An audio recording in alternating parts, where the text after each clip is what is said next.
Good morning to a brand new day.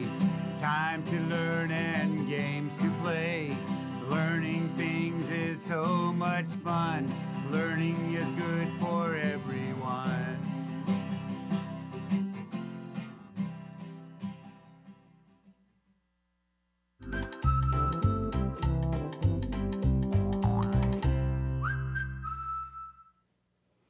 Good morning, fabulous first grade.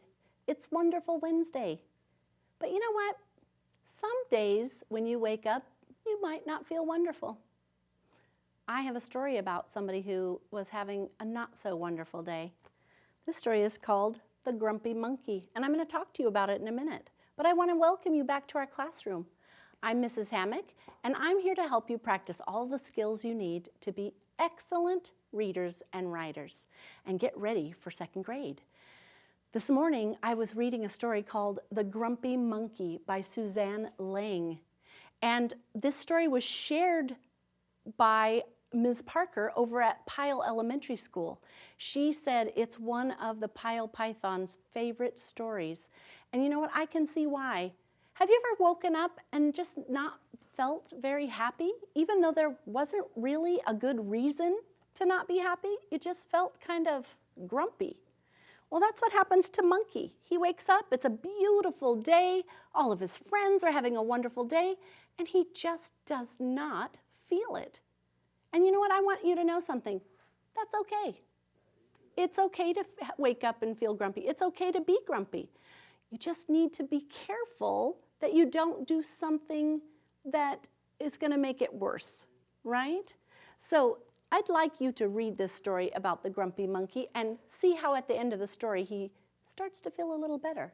By Suzanne Lang. You can check for it at your school library or the county public library. You might even find it on Sora in a digital. So I think you'll enjoy it. Sometimes it helps us when we can read a story about how we're feeling. So if you're feeling grumpy, check out this book. It might help you. All right, my friends. We have more activity books. And since my story was about a grumpy monkey, I thought I might share this Curious George activity book with you. If you would like an activity book, all you have to do is write to me here in our PBS classroom. The address is right there. You can send me an email, tell me anything you want, and I will send this to you in the mail for free. Please make sure you give me your address so I can send you an activity book. I would love to get a letter from you. Okay, you gonna do that? I hope so. It's good practice. You can tell me something fun that I would want to know about you, and I'll make sure to say hi to you in our classroom so everyone can see, okay? All right, awesome. All right, my great big first grade learners, it's time for us to train our ears for sound. Yes, it's time. We are going to play a little game today called the categorization. Now, that sounds like a huge word, but really it means when you put things together that are alike, and they're alike for a reason. We're going to do it a little different. I'm going to tell you 3 words, and I want you to tell me which one does not belong. So 2 of the words are going to have something that's alike, and 1 of them does not. It doesn't belong, and I want you to be able to identify why or which one it is. Are you ready? Okay, here we go.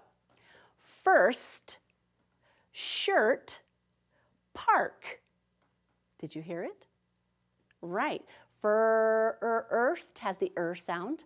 Shirt has the sound, but ark does not. Okay, so you get it now? You know what to do? All right, let's try it again. I have 3 new words. Here we go.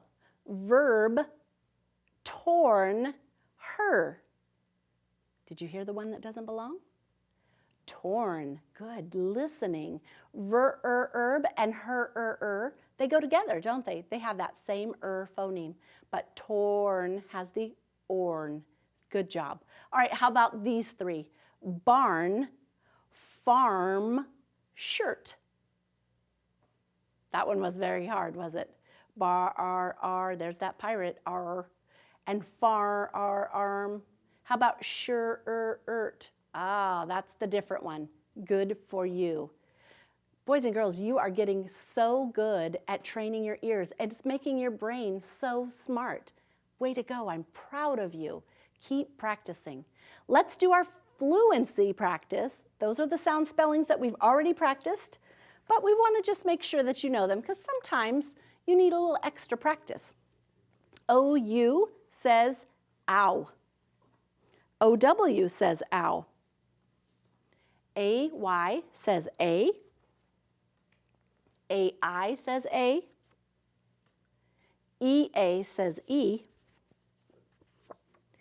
EE says E. IGH says I. OE says O. OA says O. IR says UR says ER says AR says R. OR says OR.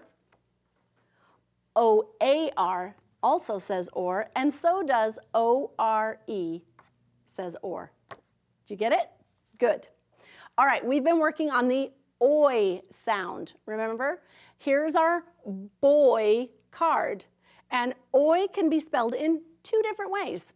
So when you hear a word that has the OI sound, we're learning that means you can spell it with one of these patterns. Now, the first most common way is OI, so let's say that together.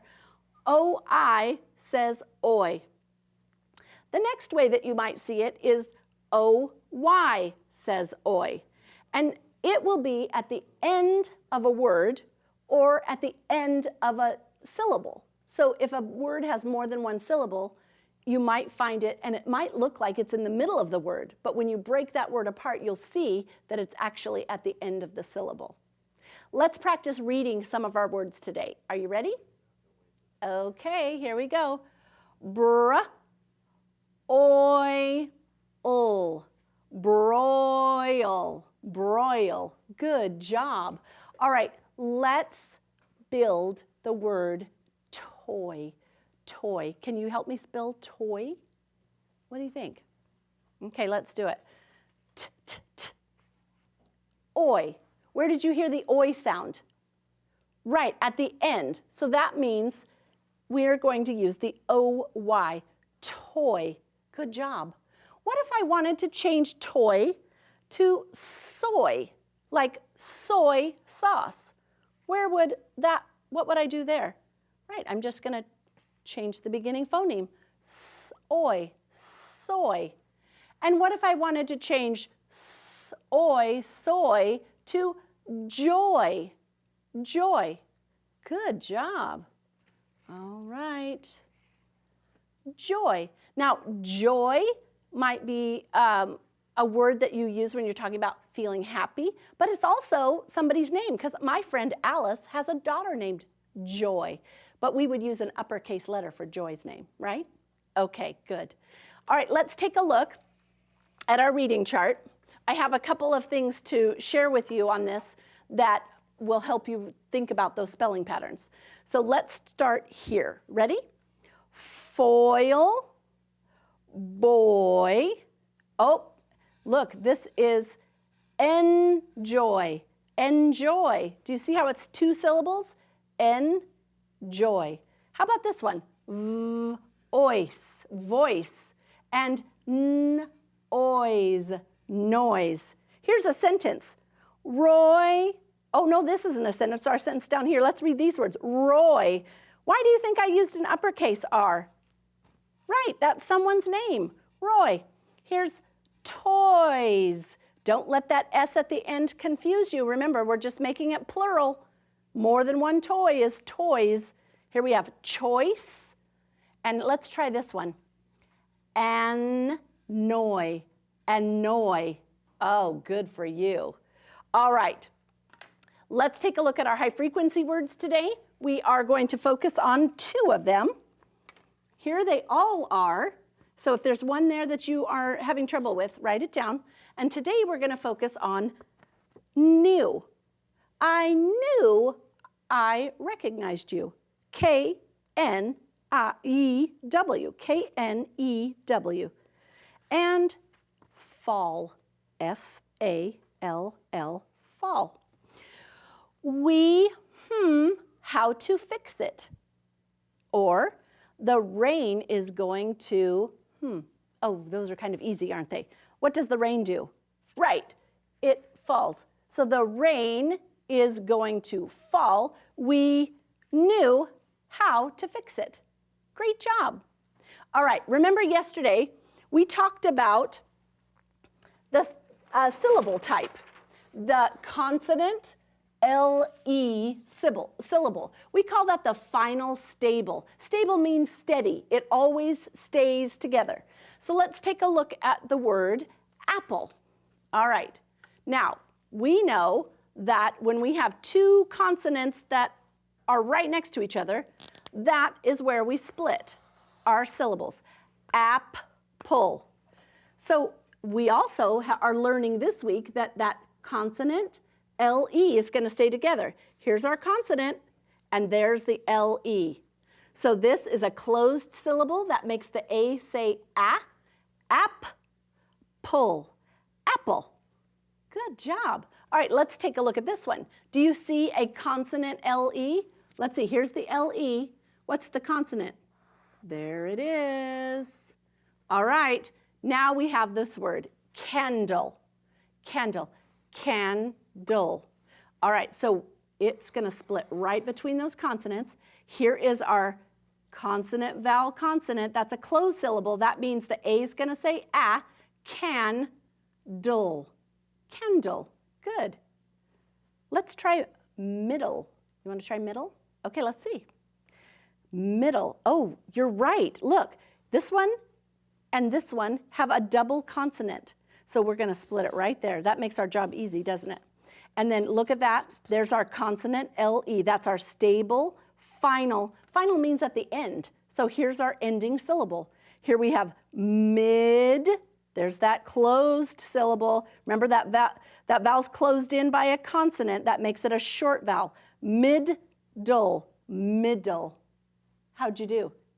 All right, let's try one more because you're getting really good at this. This word is uncle. Uncle. Ooh, that's tricky. Let's look. Here's our L-E. Do you see the consonant? There it is. The consonant in this word is C. We're going to split it right there. Uncle. Uncle. How'd you do? Great job. See, I told you that you can do really hard things because you are amazing. I love how you're growing your brain. Good for you. Let's sing together. Goodbye now, the clock says we're done. I'll see you tomorrow. Goodbye, everyone. Come back tomorrow because I have a story for you. Bye-bye.